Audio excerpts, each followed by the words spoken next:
In domain 2, we talk about a lot of the medical nutrition therapy and the different disease states and recommendations and causes and the RD's involvement.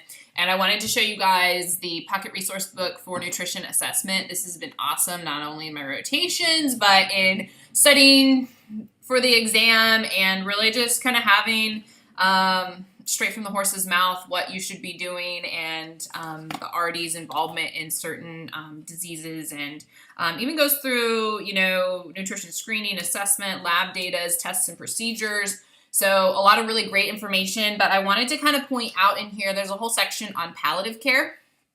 And I know we were kind of talking about palliative care and end-of-life care and some different scenarios we had seen in our internships and our webinar the other day.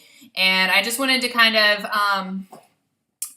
point out at the end of life, really, we do want to be, there's a lot of challenges with end-of-life care or palliative care. There's a lot more, legal, ethical, emotional, psychological, just different things that the RD might be exposed to that you might not really be exposed to in, when you're dealing with somebody who's managing a disease versus somebody who's got a really serious illness or terminal illness and they're at the end of their life.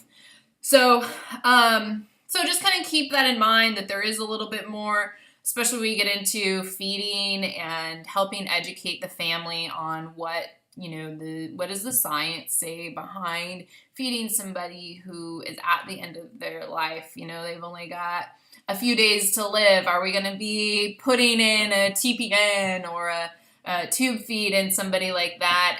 And, obviously we are going to be super, if the patient, whatever the patient wants, they're coherent and can make decisions for themselves, then they want to try every last ditch effort, then that's up to them. But really educating the family and about the process of dying and knowing that, it's normal for our body to start slowing down. It's normal to not really be hungry or have altered hydration, not thirsty. Maybe they just want to have a bowl of ice cream and they're happy with that.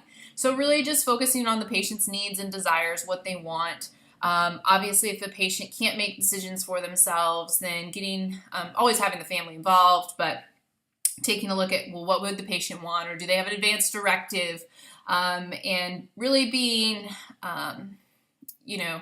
just mindful of a very sensitive situation, but at the same time, providing some of that science and some of that evidence about what's going on. Just because you're not feeding somebody doesn't mean you're killing them. It might actually be helping them die in a way that isn't, sometimes feeding them can even be more harmful. So just kind of be aware of that and some scenarios that you might see or come across, especially if you're working in palliative care, nursing homes, and that kind of thing. But as far as some of our definitions go for end of life, so this can be care that's in the last final hours or days of life, but also care in those with terminal illnesses or conditions that have advanced, progressive, and considered incurable.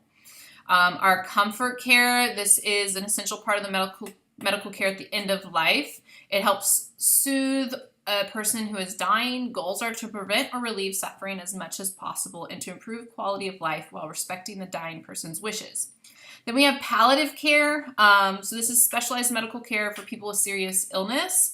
It's focused on providing relief from signs and symptoms. Goal is to improve quality of life for both the client resident and the family. It aims to treat or manage pain and other physical symptoms as well. Helps with psychological, social, or spiritual needs. The primary focus is on anticipating, preventing, diagnosing, and treating the symptoms experienced by the client. So they do have a serious illness here, and helping them and their families make medically important decisions. That's a huge part of palliative care. And palliative care includes caring for the client who is nearing the end of life and improves the quality of care. So palliative care is serious illness, obviously, but we can, with palliative care, it's kind of once they've been diagnosed, it's at the beginning of that diagnosis to help make those decisions and what would happen if, or what kind of treatment do you want to do, or what legally do we need to be considering at this point. So very serious illnesses, but kind of the difference between palliative care and then my next one, hospice care, which is designed for patients or families that realize their illness is not responding to treatment, and they choose not to undergo treatments. I've seen this a lot, that going through chemotherapy for a cancer patient who there's a 5% chance that it's even going to work. They might say, no, chemotherapy and radiation, I don't want to go through that again, or I don't want to go through those side effects of that. I just let me live the rest of the days I have as best I can.